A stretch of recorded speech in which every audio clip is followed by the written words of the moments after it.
The 14th General Convention of Nepal Congress is at its climax on the 5th day of the convention today, with the vote counting for party president heading towards its final stage. A fierce competition is being witnessed as incumbent party chief Shahbaz leads the race, while leader Shekhar Koirala is giving a fight, chasing him close behind. Good morning, I am Bipashna Tamang and these are the headlines of the hour. Vote counting for the party president of Nepal Congress currently underway. Shahbaz leads the counting, Shekhar Koirala close behind. Kathmandu metropolitan city fails to mobilize available resources properly. No change in the condition of the metropolis despite the lapse of 27 years. Tunisian President Kais Saied says he will call a constitutional referendum next July, a year to the day after he seized broad powers and moves his opponents call a coup. And the 2024 Paris Olympics to break with tradition and hold the opening ceremony on River Seine as athletes and delegations to sail along the river.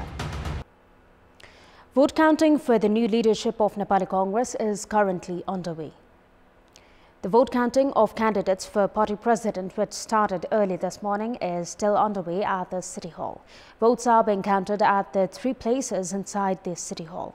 5 contestants, incumbent party president Shahbaz and leaders Shekhar Koirala, Prakashman Singh, Bimalendra Nidhi, Kalyan Gurung are in the fray for the party president of the Nepal Congress. As per a recent update, Koirala is close behind Deuba. Out of the total 3,373 votes counted so far, Deuba is in the lead with 1,758 votes. Koirala is in the second position with 1,423 votes. Singh is third with 286 votes. Nidhi is in fourth with 201 votes, while Gurung is at the bottom of the race with only 19 votes. Along with the 5 contestants for party president, there are a total of 487 contestants in the fray for various positions for the 5-year leadership. Out of the 4,743 eligible voters, 4,679 voters casted their votes in yesterday's election. The vote counting of other contestants will be counted only after the voting counting of the party president is completed. As per the party statute, a candidate for president is required to secure more than 50% votes to win. If none of the candidates are able to secure more than 50% or 2,340 votes, the top 2 highest vote gainers will face each other in the second round.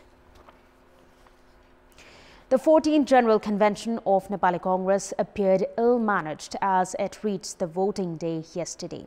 Nepal Congress representatives could not cast their votes for a long time despite spending hours in the queue at voting centers.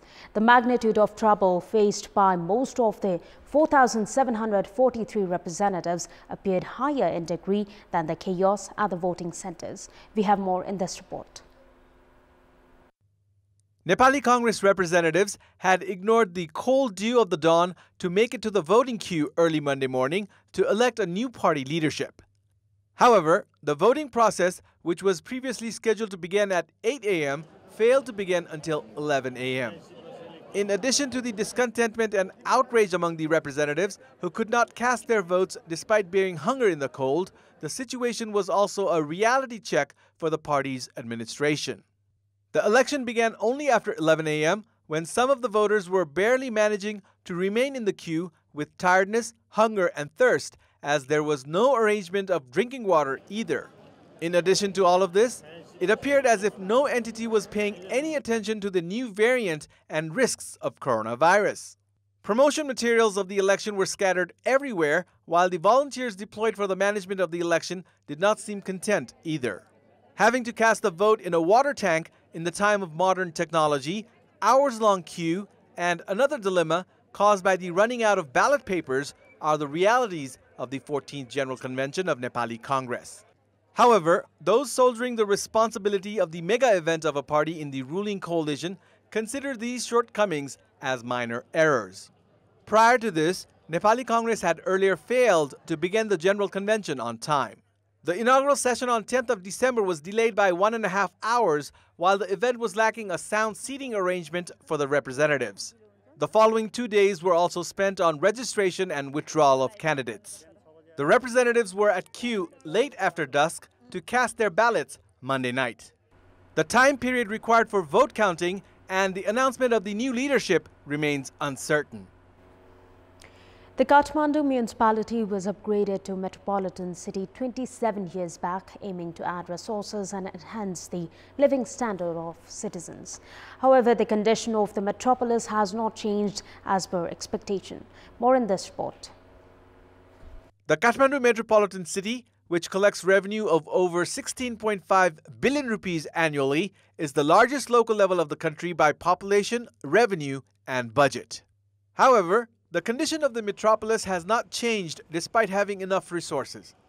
Broomer machines procured to sweep road dust have been lying unused, while the metropolis is hesitant in collecting garbage, citing lack of proper landfill site. The metropolis has failed to provide minimum services, while the public are compelled to wait for hours to receive available services. The city lacks proper parking area, while the metropolitan city has been collecting exorbitant parking fees. Concepts of proper parking, subway and disability-friendly city have been limited to documents. The metropolis has been ignoring to produce biogas even as tons of garbage are collected each day. The mayor, who holds the equivalent post of a state minister, has failed to exercise his rights and duty entrusted by the Constitution. The metropolitan city has even largely remained indifferent to protect heritage sites, while it has been claiming of reconstruction of other heritage sites that were completed by the Nepal Reconstruction Authority. The public have high expectations with local governments, which are well entrusted with rights and resources. However, as the metropolis has failed to mobilize available resources properly as per expectation, the public by large have not felt any drastic changes in the city. And time now for our segment, Public Polls, where we text us with your opinion.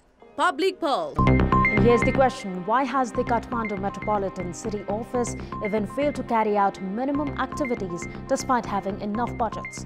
Your options: option A, leadership's inability; option B, no appropriate plans; and option C, lack of willpower.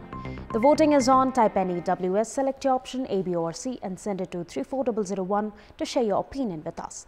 In our Public Voice segment, we had asked the farmers in Tarai districts worst affected by unseasonal rainfall regarding the delay in distribution of the compensation amount. Let's take a look at what they had to say.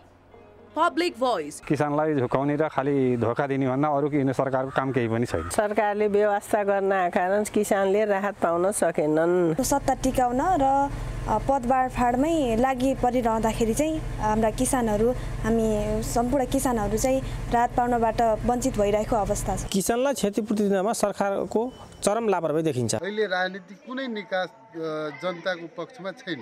उहाँले घोषणा गर्नको लागि मात्रै हो, सामान दिनको लागि चाखो लिनुहुन्न। किसानलाई हेर्दै हेर्दैन भने सरकारको कमी नभनम भने अरु कसको कमी भन्दिम।